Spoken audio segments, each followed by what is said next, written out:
Selamat petang dan salam sejahtera. Saya Daniel Anthony dan anda sedang menonton sekilas fakta untuk petang ini 12 Mei 2021.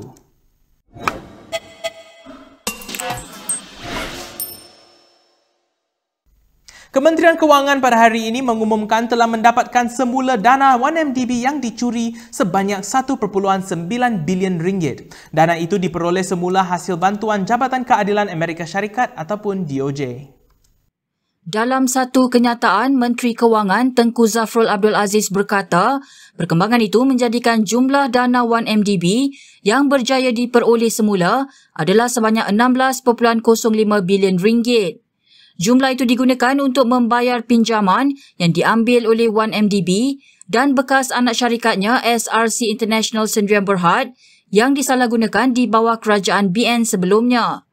Setakat ini 12.4 bilion ringgit dan 3.1 bilion ringgit telah digunakan dari akaun amanah itu untuk membayar hutang 1MDB dan SRC International. Bagaimanapun 1MDB dan SRC International masing-masing masih berhutang 39.8 bilion ringgit dan 2.57 bilion ringgit.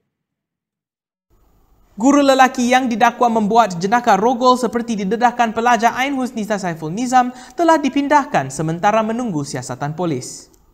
Dalam satu kenyataan, Kementerian Pendidikan Malaysia mengesahkan guru tersebut telah ditempatkan di Jabatan Pendidikan Negeri Selangor. 24 April lalu, Ain memuat naik satu video TikTok mendakwa seorang guru lelaki membuat jenaka rogol semasa kelas pendidikan jasmani dan kesihatan ketika membincangkan topik gangguan seksual. Meskipun menerima sokongan selepas videonya tular, Ain berkata dia turut menerima kritikan dan komen negatif termasuk dari pengetua sekolahnya.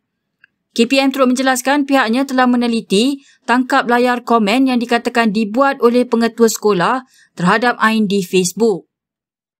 Sekiranya anda menyukai laporan Kini TV, anda boleh menyumbang pada pautan yang kami sertakan di bawah supaya kami boleh menghasilkan kandungan yang lebih berkualiti untuk anda. Berita seterusnya, bekas ahli Majlis Tertinggi UMNO Lokman Nur Adam ditangkap buat kali kedua di bawah ordinan darurat. Dalam catatan di Facebook, Lokman mengesahkan dia disiasat di bawah Seksyen 233 Akta Komunikasi dan Multimedia 1998.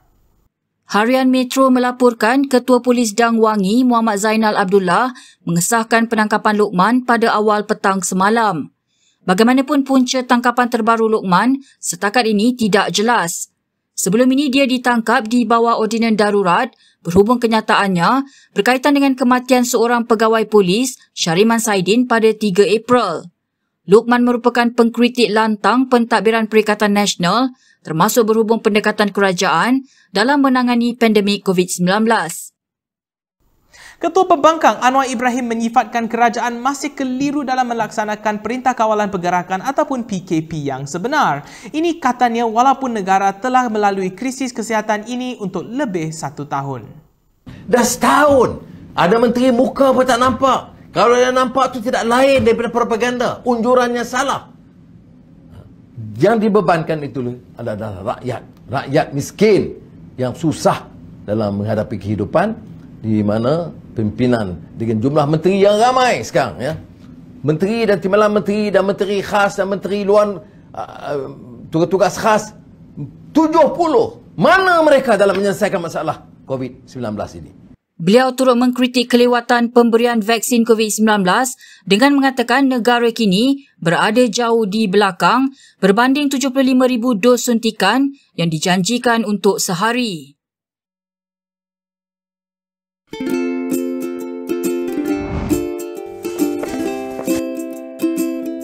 Shellfish, red meat, and beer. If you love indulging in these foods, you may end up with high uric acid level in your blood. These foods consist high level of purine, a substance that will eventually break down into uric acid and be excreted through our urine. It is recommended that the amount of dietary purines should be kept between 600 to 1,000 milligrams per day. Having too much uric acid in your blood can cause attacks of gout. It can also cause kidney stones and blockage in the kidney.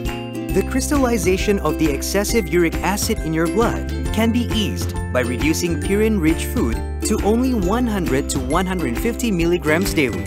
maintaining a healthy lifestyle, and consuming urinary alkalinizer like Ural.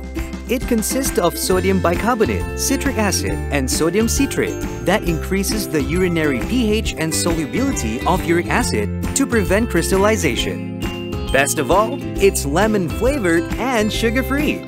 Ural, effective urinary alkalinizer. Neutralize your uric acid problem now.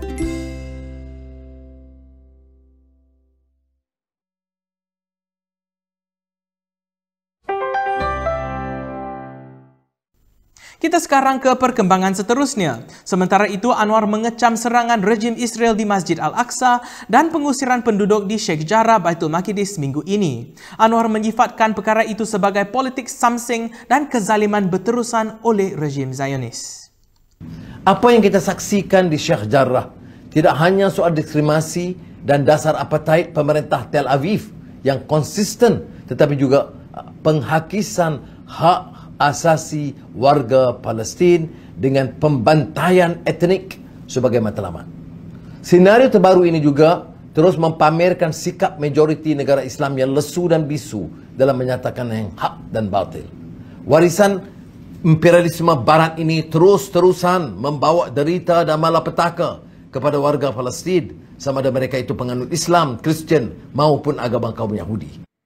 Presiden PKR itu turut menyeru kerajaan Malaysia dan Pertubuhan Kerjasama Islam untuk menggunakan apa sahaja kuasa dan ruang bagi menyatakan bantahan terhadap Israel. Bekas Perdana Menteri Dr. Mahathir Mohamad mengakui telah melanggar SOP pencegahan COVID-19 apabila masuk ke sebuah surau di Langkawi Sabtu lalu. Katanya tindakan itu merupakan satu kesalahan dan tidak seharusnya berlaku. Dalam satu kenyataan hari ini, beliau terus menyatakan kesediaan untuk menerima tindakan undang-undang. Sebelum ini tular di media sosial video yang memaparkan bekas Perdana Menteri itu melanggar kesalahan SOP ketika menghadiri majlis sumbangan Hari Raya di Langkawi. Dr. Mahathir dilihat gagal mengimbas suhu dan aplikasi MySejahtera walaupun alat pengimbas suhu dan kod imbasan MySejahtera tersedia di pintu masuk surau. Mengulas lanjut kejadian itu, ahli Parlimen Langkawi itu mengingatkan orang ramai supaya sentiasa mematuhi SOP dan menjaga keselamatan diri. Berikut beberapa lagi ringkasan berita untuk hari ini.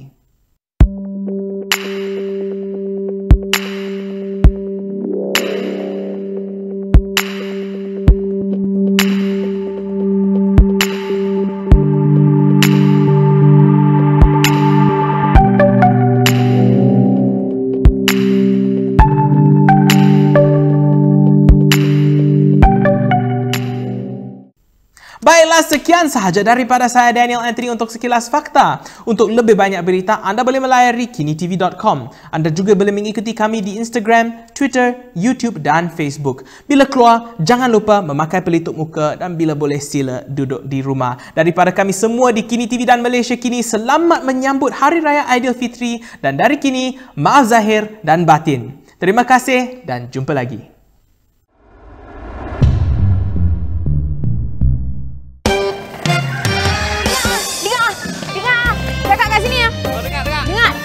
Sana. Orang sini panggil Cik Som. Jom. Mak Timah. Lama dah kami duk berjiran dengan Mak Timah. Bukan nak menibuk. Akan nampak Daniel bawa beg besar. Si Daniel, cucu dia tu yang duk teman dia kat sini. Pasport ada dah? Pasport ada, surat travel ada, tiket semua dah ada. Pun balik overseas. Pasal mak pak dia kat sana. Baik tu.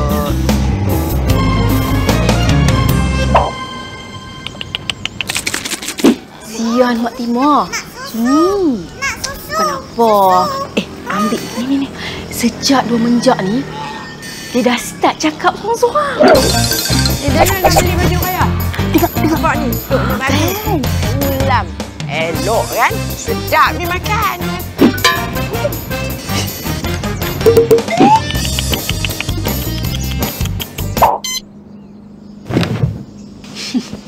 Bukan siang je tau. Malam pun sama. Ya? Nak sihat sampai habis puasa dapat kita buat amal ibadat. Besok kita sambung nah. Makin hari makin risau akak. Budak ni tu lah. Asal duduk sini tak mau belajar. Alah, dugaan puasa seorang-seorang ni berat sebenarnya tau.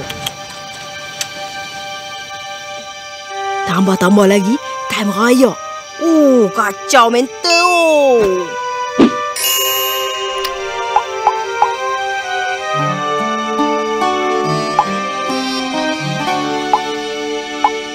Assalamualaikum, Mak Timah. Waalaikumsalam. Selamat Hari Raya. Awak ramai sangat ni. Terkejut. Kami nak main raya lah.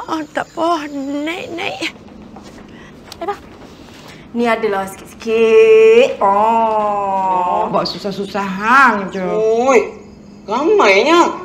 Selamat Raya semua. Daniel, macam mana dia boleh dapat kita?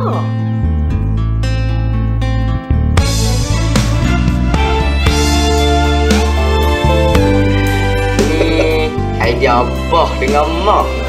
Dia nak pasang CCTV ni. Kami tak maulah untuk rasa sunyi. Lagu tu ke?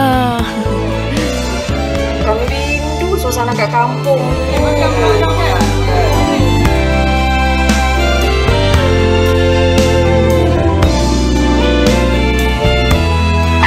Pasal CCTV tu?